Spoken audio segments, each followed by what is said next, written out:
Awal perkembangan dan perjuangan menentang kolonial. Budi Utomo adalah organisasi pemuda yang didirikan oleh Sutomo dan para mahasiswa Stovia, yaitu Gunawan Mangkusumo dan Suraji pada tanggal 20 Mei tahun 1908.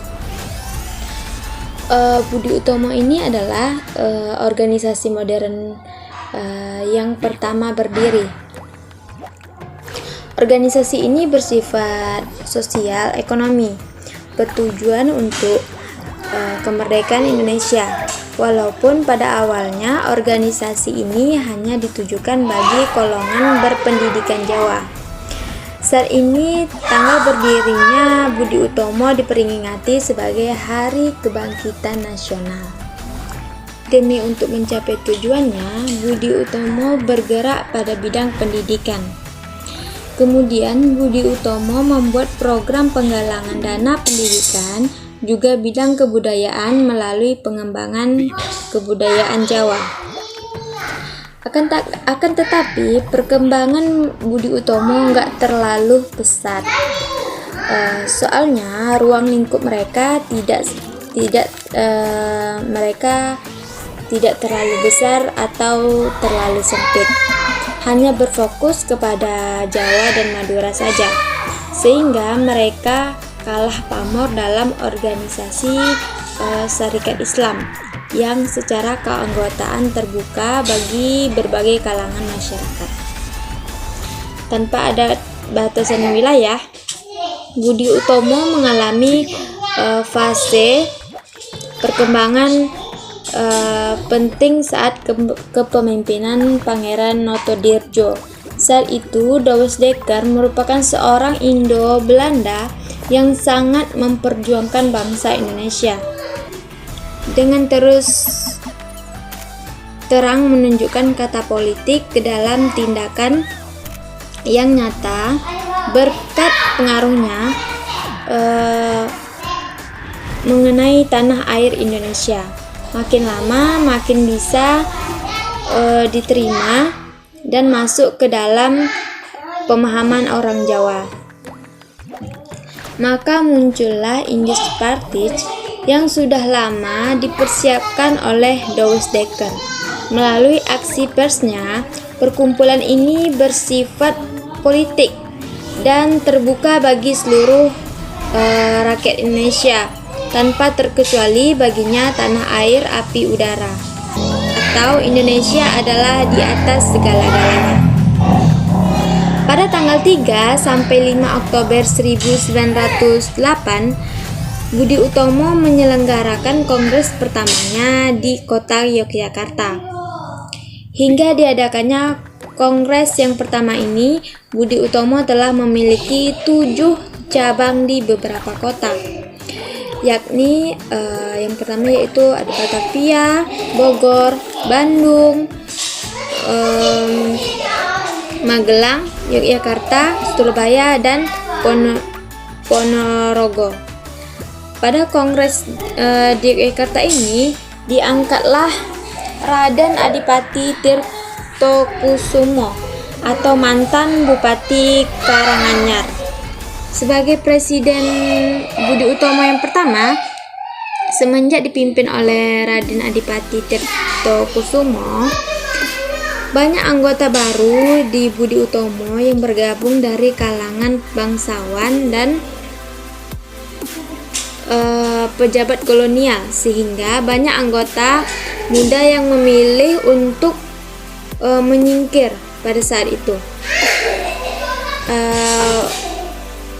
Dan pada saat itu pula Syarikat Islam yang pada awalnya dimaksudkan sebagai suatu perhimpunan bagi para pedagang besar maupun pedagang kecil di Solo, dengan nama Serikat Dagang Islam untuk saling memberi bantuan dan dukungan, tidak berapa lama nama itu diubah oleh Djokroaminoto menjadi Syarikat Islam.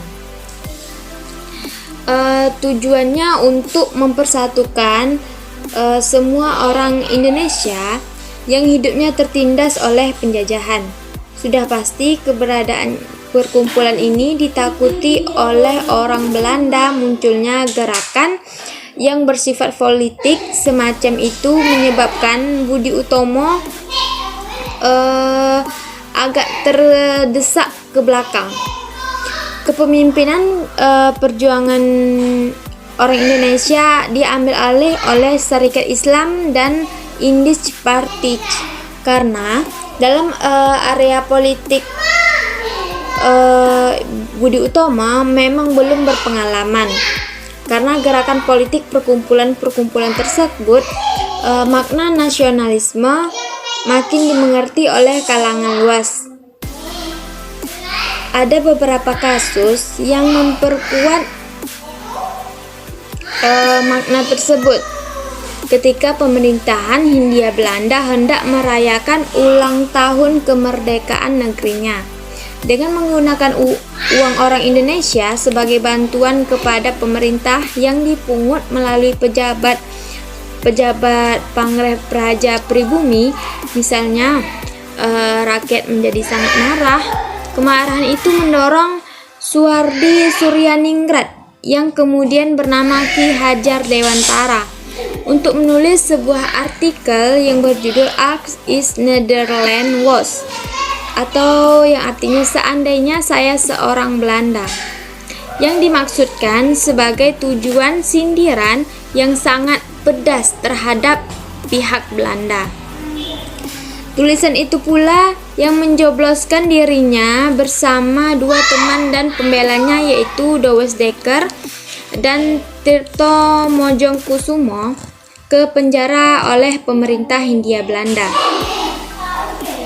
Namun sejak itu Budi Utomo tampil sebagai motor politik di dalam pergerakan orang-orang pribumi. Agak berbeda dengan Gunawan Mongkoksumo yang lebih mengutamakan kebudayaan dari pendidikan. Suwardi menyatakan bahwa Budi Utomo adalah manifesti dari perjuangan nasionalisme. Menurut Suwardi, orang-orang Indonesia mengajarkan kepada bangsanya bahwa nasionalisme Indonesia tidaklah bersifat kultural, tetapi murni bersifat politik. Dengan demikian, nasionalisme terdapat pada orang Sumatera maupun Jawa, Sulawesi maupun Maluku. Pendapat tersebut bertentangan dengan beberapa pendapat yang mengatakan bahwa Budi Utomo hanya mengenal nasionalisme Jawa sebagai alat untuk mempersatukan orang Jawa dengan menolak suku bangsa lain. Demikian pula Serikat Islam juga tidak menolak suku bangsa lain. Pengertian nasionalisme tetapi hanya mempersyaratkan agama Islam agar seseorang bisa menjadi anggota. Namun, Suwardi tetap mengatakan bahwa pada hakikatnya akan segera tampak bahwa dalam perhimpunan Budi Utomo maupun Serikat Islam, nasionalisme Indonesia adalah ada dan merupakan unsur yang paling penting. Akan tetapi perkembangan Budi Utomo nggak terlalu pesat, soalnya ruang lingkup mereka terlalu sempit, hanya berfokus kepada Jawa dan Madura, sehingga mereka kalah pamer dengan organisasi Serikat Islam yang secara keanggotaan terbuka bagi berbagai kalangan masyarakat tanpa batas dan wilayah. Dan pada akhirnya Budi Utomo menggabungkan dirinya ke dalam Partai Indonesia Raya atau Parindra pada tahun 1935. Sekaligus berakhirnya kiprah Budi Utomo. Tapi meskipun kiprah Budi Utomo berakhir, organisasi ini menjadi inspirasi bagi lahirnya organisasi-organisasi nasional. Organisasi-organisasi yang terinspirasi oleh Budi Utomo dijadikan sebagai Hari Kebangkitan Nasional di Indonesia. Cukup sekian dari saya. Assalamualaikum warahmatullahi wabarakatuh.